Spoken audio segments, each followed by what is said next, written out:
बघा, दिल्लीमध्ये आम्ही हायकमांडला भेटण्यासाठी गेलो होतो. काही नेत्यांची आमची भेटी झाली. आमचे पुढे मुकुल वासनिक साहेब यांची आमच्या सर्व नगरसेवकांची भेट झाली. त्याचबरोबर के.सी. वेणुगोपाल साहेब यांची आमची भेट झाली. आशिष दुआ जे AICC सेक्रेटरी यांची भेट आमची झाली. मल्लिकार्जुन खरगे साहेब यांची भेट झाली. आमच्या नेत्यांचं एकच म्हणणं आहे की ह्या जागेवर अजून कुठला तिढा सुटलेला नाही आणि ही जी जागा आहे ही जागा काँग्रेस पक्षच लढत, असं आमच्या नेत्यांनी आम्हाला सांगितलेलं आहे. आमची जी काही इकडची जी माहिती आहे, भिवंडी लोकसभा मतदारसंघाची जी माहिती आहे, ही माहिती सुद्धा आम्ही आमच्या वरिष्ठांना सांगितलेली आहे.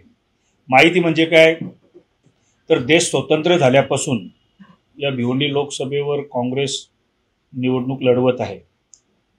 मागच्या वेळी जवळपास 9 वेळा खासदार इथे काँग्रेस पक्षाचा झालेला आहे. त्याच्यामध्ये आमचे स्वर्गीय दामू शिंगडा साहेब हे 6 वेळा खासदार निवडून आलेले आहेत. त्याच्यानंतर शंकरनम साहेब हे निवडून आलेले होते. लहानू शिडुआ कोम हे निवडून आले होते. त्याच्यानंतर ठाणे जिल्ह्यामध्ये 2 लोकसभा होत्या. त्यावेळेला ठाणा जिल्हा आणि पालघर जिल्हा हा एक जिल्हा होता. आणि त्याच्यानंतर 2009 या ठाणे जिल्ह्यामध्ये 4 लोकसभा झाल्या. त्याच्यामध्ये कल्याण, ठाणा, भिवंडी आणि पालघर. 2009 ही भिवंडी वेगळी झाली.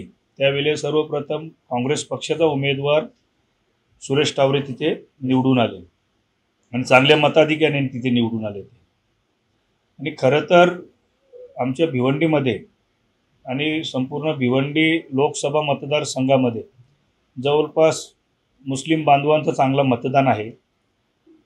त्याच्यानंतर OBC चांगल्या पद्धतीने मतदान आहे. त्याच्यानंतर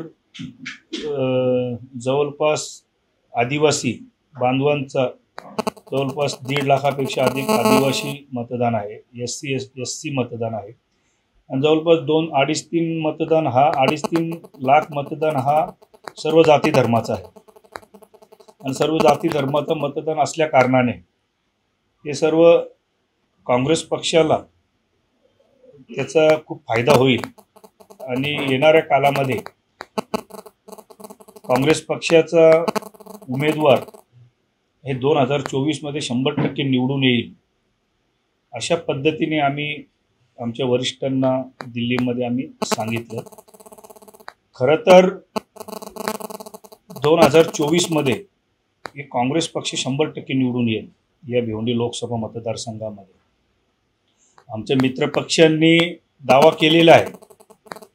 मित्रपक्षांचं असं म्हणणं आहे की वरिष्ठ पातळीवर ते अदलाबदली करण्याची त्यांची तयारी आहे की भिवंडी लोकसभामध्ये काँग्रेस पक्ष 2 वेळा 2014 आणि 2019 2 वेळा पराभूत झालेला आहे. तर मित्रपक्षांना सुद्धा माझी विनंती आहे आणि मी पण त्यांना हे सांगितलेले आहे की भिवंडी ही काँग्रेस पक्ष जरी 2 वेळा पडलेली होती तरी ठाणा लोकसभा ही तुम्ही 2 वेळा पडलेली आहे. आणि ठाणे जिल्ह्यामध्ये जो ठाणा शहर आहे, ठाणा लोकसभा, त्या लोकसभेमध्ये चांगला प्रतिनिधित्व करत असताना तिथे जितेंद्र आव्हाड हे आमदार निवडून आले, हे मंत्रीही झाले. आणि त्यांचा डांगा,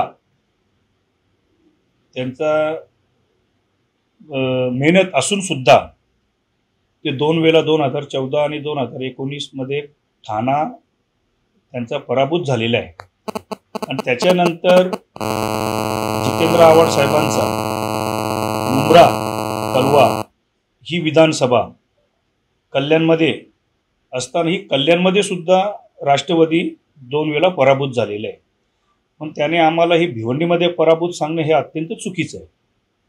आणि राष्ट्रवादीनी या भिवंडीमध्ये जो दावा केलेला आहे ते खरं तर अत्यंत चुकीचा दावा आहे. आणि खरं तर महाविकास आघाडी म्हणून जर आपल्याला जर निवडणूक लढायची असेल तर जिथे ज्याची ताकद असेल ना तिथे त्यांनी निवडणूक लढली पाहिजे. आमची जर जिथे ताकद नसेल आम्ही तिथे तुम्हाला मदत करायला बसलोय, पण जिथे आमची ताकद असेल तिथे तुम्ही आम्हाला मदत केली पाहिजे. आणि अशाने जर आपण हेवेजावी जर केले तर जैसे ते वैसेच परिस्थिती होणार आहे. सर, भिवंडी लोकसभेवर तुम्ही दावा करताय, आतापर्यंत तुम्हाला म्हणजे असं का वाटतंय की तुम्हाला निवडून द्यावं किंवा आतापर्यंत नेतृत्व काय बघा, तुम्ही पत्रकार, तुम्हाला ही माहिती आहे. 3 वर्षापूर्वी माझी या ठाणे जिल्ह्याचे काँग्रेसचे अध्यक्षपदी माझी निवड झाली. आणि निवड होत असताना बघा, काँग्रेस पक्ष हा सर्व तलागालात आहे, सर्व गावोगाव काँग्रेस पक्ष आहे. पण थोडंसं काँग्रेस पक्षाकडे लक्ष जास्त देणारी नेते कमी होते.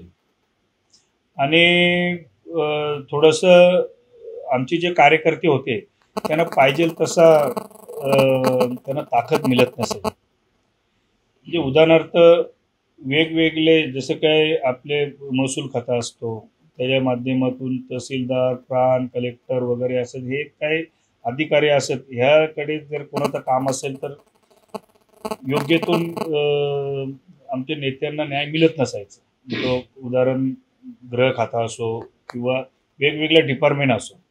त्याच्यामुळं ही परिस्थिती या जिल्ह्यामध्ये काँग्रेस थोडीशी कमी होत होती. त्याच्यानंतर ज्या वेळेला 3 वर्षापूर्वी जेव्हा माझ्याकडं काँग्रेसनी जेव्हा मला अध्यक्षपदाची माझी निवड केली त्यावेळेला सर्वप्रथम मी जेव्हा माझी निवड केली त्यावेळेला मी 30 दिवस, उदाहरणार्थ 1 महिना या संपूर्ण जिल्ह्याचा मी दौरा केला. जे असतील नसतील आमचे कार्यकर्ते त्यांच्या घरी जाऊन त्यांच्या भेटीगाठी घेतल्या. आणि भेटीगाठी करत असताना जी काही पक्षांनी जे आतापर्यंत जे दिलेले जेवढे काही जे उपक्रम असतील किंवा जे काही आम्हाला जे पक्षाचा जो काही आदेश असेल तो आदेश मी 100% आम्ही पूर्ण केलेले आहे. आणि जवळपास मग ते उदाहरणार्थ बूथप्रमुख असतील, BLA असेल, असे जे काही आम्हाला जी आतापर्यंत पक्षाने जो आदेश दिला ते आम्ही 100% त्याचा पालन केला. आणि आता मागच्या मला वाटतं 2022 जेव्हा भरमसाठ पेट्रोल डिझेलची जे वाढ होत असायची त्यावेळेला आम्ही पेट्रोल पंपावर आमचे कार्यकर्ते, सर्वच कार्यकर्ते, मग तो बदलापूर असेल, मुरबाड असेल, शहापूर असेल, उदाहरणार्थ भिवंडी असेल, मग तुमचा वांगी पट्ट्यातला अंबरनाथ ग्रामीण असेल, अशा ठिकाणातले सर्व कार्यकर्ते आमचे जवळपास 7 दिवस एक सामूहिक सप्ताहाचा कार्यक्रम ठेवला होता की प्रत्येकाच्या जिथे जिथे आपला पेट्रोल पंप असेल अशा पेट्रोल पंपाच्या ठिकाणी आपण आपल्या कार्यकर्त्यांनी राहिले पाहिजे. आणि ज्या वेळेला जो पेट्रोल टाकण्यासाठी जे पेट्रोल धारक जे आपले काही नागरिक येत असायचे तेव्हा ते पेट्रोल टाकल्यानंतर मग आम्ही त्यांची प्रतिक्रिया ऐकायचो की ही महागाईबद्दल आणि या भ्रष्टाचाराबद्दल तुम्हाला काय बोलायचं. मग ते आमचा फॉर्म असायचा, मग आम्ही ते फॉर्म काढायचो, मग त्याचं नाव टाकायची, त्याची सही घ्यायची, त्याचा मोबाईल नंबर घ्यायचो. असं आम्ही पेट्रोल पंपावर एक खूप मोहीम सुरू केला होता. आणि 50,000 फॉर्म आम्ही त्यावेळेला, म्हणजे 50,000 जे पेट्रोल पंपावर पेट्रोल टाकण्याला आलेले सर्व नागरिकांकडून आम्ही 50,000 फॉर्म तयार केले. आणि ते फॉर्म आदरणीय आमचे नेते आमचे प्रदेश अध्यक्ष नानाभाऊ पटोले यांचे शुभ हस्ते ते आम्ही सुपूत केले. आणि आतापर्यंत जो काँग्रेस मागच्या 10 वर्षे जी काँग्रेस आपण जी बघायचो आणि आत्ता जी काँग्रेस आपण जी बघतो, आता तुमच्या बदलापूरमध्ये तुम्ही स्वतः पत्रकार आहेत तर तुम्हालाही माहिती आहे की बदलापूरमध्ये काँग्रेस पक्षाची काय अवस्था होती आणि आता जी परिस्थिती काय. ही मेहनत खरी तर या 5 वर्षभरामध्ये मी स्वतः केलेली आहे. आणि त्याची पोचपावती म्हणून आज कार्यकर्ते आणि आपली जनता, सर्व नागरिक आपल्या पाठीशी खंबीरपणे उभे आहेत आणि आपल्याला मतदार आपल्याला सांगतात की साहेब, तुम्ही जे आतापर्यंत अध्यक्षपदावर बसल्यानंतर जी मेहनत केली, त्या मेहनत म्हणून तुम्ही आता या भिवंडी लोकसभा मतदारसंघावर काँग्रेस पक्षाचा उमेदवार म्हणून तुम्ही उभे राहा. आम्ही ठामपणे तुमच्या पाठीशी आहोत. निलेश सांबरे पण एक दावा करतायत की त्यांना या ठिकाणी काँग्रेस पक्षातून तिकीट देण्याचं जवळपास जाहीर झालेलं आहे, असं त्यांनी काल एक स्टेटमेंट दिली सोशल मीडियावर. काय बोलतात? बघा, निलेश सांबरे यांनी जी स्टेटमेंट दिली, निलेश सांबरेची दुसरी स्टेटमेंट अशी आहे की मी काँग्रेस पक्षाचा उमेदवार आहे. काँग्रेस पक्षाने जर मला उमेदवारी जर नाही दिली तरी मी अपक्ष म्हणून उमेदवार राहणारच आहे. मी तो उमेदवार आहेच समजतो. ते निश्चित असं बोलले. नाही, आता तो त्यांनी स्टेटमेंट दिली. त्यांनी बोलताना काय सांगितले की मला काँग्रेस पक्षाची उमेदवारी मिळणार आहे आणि मी काँग्रेस पक्षातून उमेदवार घेणार आहे. तुम्हाला चालणार आहे का? तुमचा पाठिंबा असेल त्या गोष्टीला?